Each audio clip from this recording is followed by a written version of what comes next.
purpose of this video is to help set some expectations around what to expect from weight loss medication that you've been prescribed either through the NHS or through a private clinic like mine. What we've always got to bear in mind is that these weight loss treatments help with our physical response to eating. So they help us to feel fuller for longer after eating, and they help us to feel satiated more quickly. We feel satisfied from our food, and that feeling of fullness will last for longer, so we don't feel as hungry. Now, what we always have to appreciate when you're on this journey to get to better health is that the medication is not going to help with any of the psychological impact of the habits that we've built up over many, many years. What do I mean by that? What I mean is we've all got a tendency to eat mindlessly. Whether we're hungry or not, if we see a box of chocolates or a tin of biscuits or a bowl of crisps, then we've got that tendency to just want to have one and eat it quite mindlessly. And because we're not hungry in that moment, it's just that we see it. Our brain recognises that when we eat that food, it triggers off these endorphins of feeling good, which is why the food industry is a multi-billion dollar industry, because they manufacture foodstuffs that trigger off all these endorphins, which in that moment, for that split second, make us feel great. And then we need another one, and then we need another one and another one to keep it going, to keep that feeling going. And in that moment, it feels nice, but immediately afterwards, you're filled with regret, because you know that it's self-sabotage. And we can get into that mindset of thinking, oh, I'm working really, really hard, I deserve it. But what you actually deserve when you're working hard is nutritious food that's going to fuel you to be able to keep working hard with lots of energy until you get to the end of your shift or get to the end of your task. And it's going to allow your body to recover, rinse and repeat, and do it all again. And food that's been engineered in a factory, that comes in a tin or in a bag or in a box, is not going to fuel you and help you to recover. It's not self-care, it is self-indulgence, because we get triggered by it, we get triggered by seeing it, which is why food advertising is so powerful. It's so powerful, and it's a huge beast which we're exposed to all the time.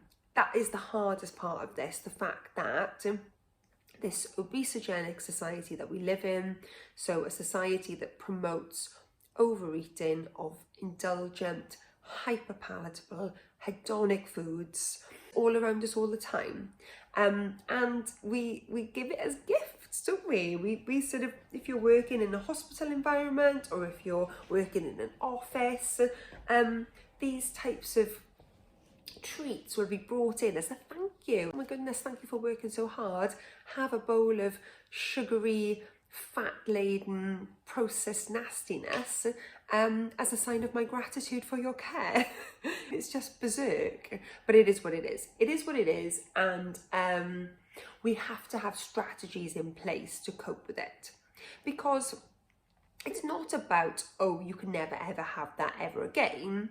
It's more about understanding that that sort of daily indulgence is completely unnecessary, because it takes away then from the time when you are celebrating. If you're somebody who's able to say, yes, I'll eat sweet treats at a gathering, at a birthday party, a special occasion, then you can really, really enjoy it. And actually, when it comes around to those occasions, if you're somebody who's so used to not indulging, you might not want it anyway, but knowing that you can have it in those circumstances does make it easier then to just be able to go without it when you're exposed to it every single day.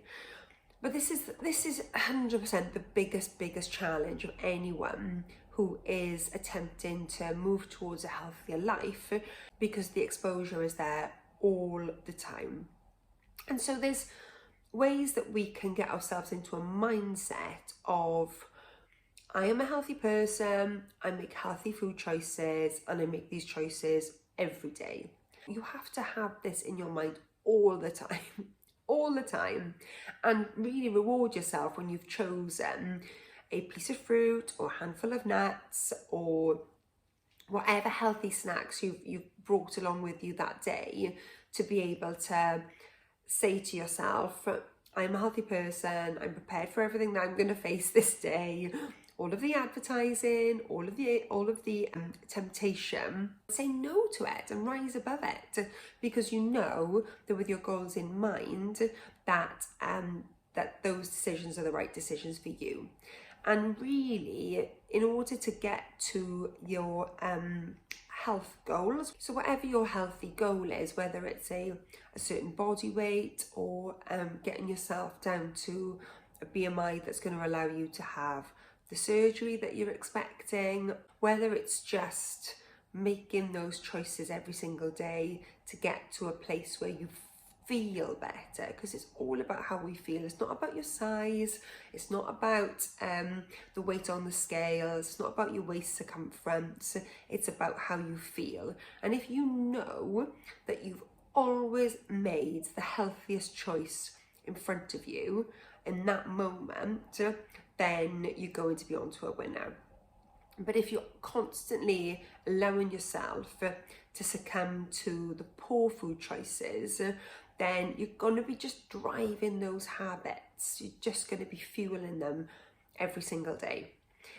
They say it takes 66 days to change a habit. I do think if you manage to keep doing something for 66 days or 100 days, then it's going to get easier. But you have to understand that it's something that you need to work on every single day.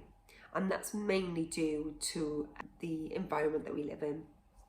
We just live in an environment where the end of the supermarket aisle will be filled with the hedonic foods that will draw us in. They're on offer all the time. Like the offers in the supermarkets for foods that are just so bad and trigger us are always really cheap.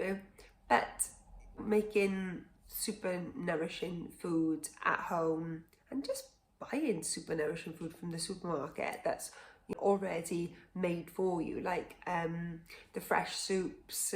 There's so many healthy food choices now, and they're always going to be more expensive than making it at home.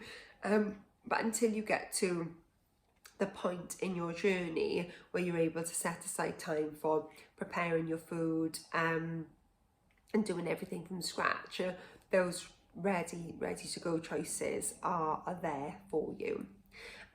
So I guess the objective of this video is to say there's going to be a lot of psychological turmoil during this journey. You're not expected to be able to just flip that switch, but every single day you have to try really hard to maintain the discipline to make the healthy choices, because the medication isn't going to do it for you.